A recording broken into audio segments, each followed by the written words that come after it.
बोध गया जो है कितना महत्वपूर्ण है बुद्धिस्टों के लिए या पूरी दुनिया के लिए? पहले तो शुक्रिया है कि आप ये इंटरव्यू हमारा से ले रहे हैं या हमारा मंतव्य को आप ले रहे हैं, इसलिए धन्यवाद आपको। आप जहाँ तक अगर बोध गया का बात कहे तो ठीक है। यहाँ तो एक उदाहरण है कि जो भी बौद्ध धर्म की मान्यता रखते हैं दुनिया में कहाँ भी रहे, शायद साउथ अमेरिका में रहे या यूरोप में रहे या एशियन, जो भी आपको वियतनाम का कहा जाए या मंगोलिया का कहा जाए या कम्बोडिया का कहा जाए या लाओस का कहा जाए, कोई भी थाईलैंड का कहा जाए या हमारे जो फर्स्ट के जो मुल्क है श्रीलंका या भूटान हुए या नेपाल भी हुए, जितना भी आपको रहने वाले हैं जो बुद्ध को थोड़ा भी आस्था विश्वास रखते हैं, सभी लोग जिंदगी में चाहते हैं कि एक बार कम से कम बोध गया करके अपना दर्शन कर ले और उसके बुद्ध के कहे हुए मार्ग पर चल के थोड़ा के पूजा अर्चना करके अपना मनोकामना पूर्ण कर ले। ये तो इतना बड़ा महत्वपूर्ण है। तो इसी के कारण आपकी जब यहाँ सितंबर महीना से लेकर अक्टूबर नवंबर जनवरी फरवरी तक लगातार लोग आते जाते रहते हैं। हाँ, मार्च महीना अप्रैल महीना जब यहाँ थोड़ा गर्मी का मौसम आते हैं, थोड़ा कम संख्या में लोग थोड़ा आते हैं, लेकिन तब भी ऐसा बात नहीं है। बहुत लोग आपको मार्च अप्रैल मई जून महीने में भी गर्मी होते हुए भी यहाँ आना जाना करते रहते हैं, क्योंकि उनके पास जो आस्था है, जो श्रद्धा है। तो इसे अंदाजा किया जा सकता है कि बोध गया सिर्फ भारत के लोग नहीं है, भारत के बाहर जो भी थोड़ा बड़ा बौद्ध धर्म में विश्वास रखते हैं कितना महत्वपूर्ण है। तो बिहार की पहचान क्या बोध गया से होती है? अब मैं जरूर कहूँगा कि ठीक है, बिहार का तो एक अलग पहचान जरूर है और आज बिहार दिवस भी है। सभी राज्यों का अलग अलग दिवस होते हैं, आज बिहार दिवस भी है। तो बिहार दिवस तो बिहार के लिए जाना जाता है और बिहार के महत्व के लिए जाना जाता है, लेकिन ये भी अगर कहा जाएगा तो शायद गलत नहीं होंगे।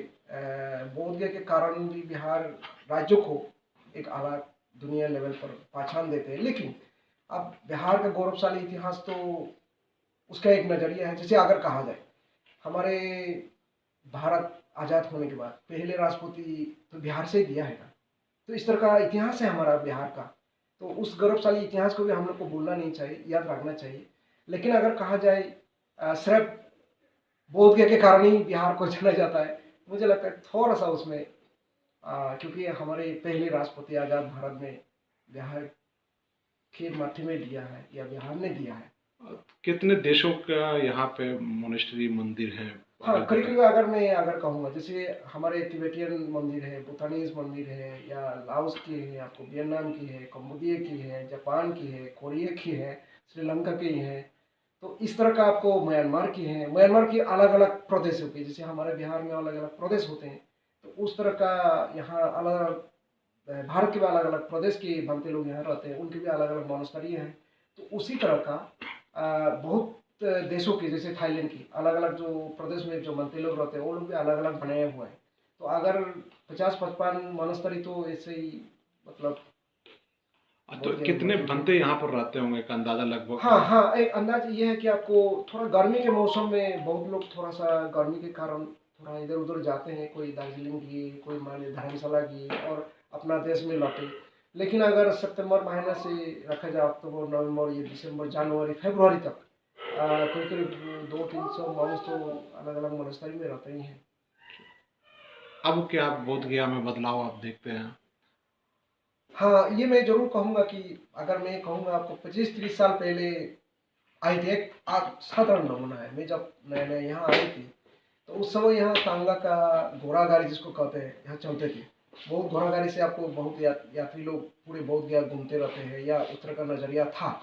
आज वो घोड़ा गाड़ी शायद इक्के दुक्के बहुत कम नज़र आता है, उसके जगह में हमारे ई रिक्शा पर आज बोध गया सड़क में नज़र आता है। तो ये इतना बड़ा बदलाव मुझे लगता है इससे बड़ा तो एक नमूना है।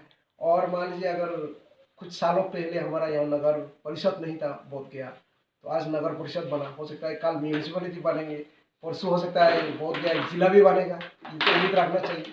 तो यही बदलाव धीरे धीरे हो रहा है, बोध गया बदलाव। पर्यटक स्थल के रूप में कितना आप देखते हैं कि यहाँ पर पर्यटक के रूप में भी लोग आते होंगे? हाँ, मैं ये जरूर कहूँगा आपको कि ये जो दर्शनार्थी जो लोग आ रहे हैं, ये श्रद्धालु जो लोग आ रहे हैं, उसके कारण मैं कहूँगा कि अगर पर्यटन व्यवसाय जिसको आप कह सकते हैं, उसके कारण यहाँ के जो स्थानीय लोग हैं उनके मान लीजिए किसी का दुकान है या किसी का और कुछ है, किसी का मान लीजिए होटल का बिजनेस है, तो ठीक है, उनके भी कहाँ ना कहाँ इसी के वजह चल रहे हैं। अगर लोग आना जाना कम करेंगे तो स्वाभाविक तौर पर आपको जो सब्जी अपना खेती में जो फैला रहे हैं उनकी मांग, तो बाहर से लोग आएंगे, वो लोग भी भोजन भोजन करेंगे तो मांग ज़्यादा होते हैं। तो अगर लोग बाहर से कमी आता है तो उसके बिजनेस पर कितना असर पड़ेगा, ये पड़ता है। मुझे लगता है ये साधारण उदाहरण से हम लोग को आसान में समझने में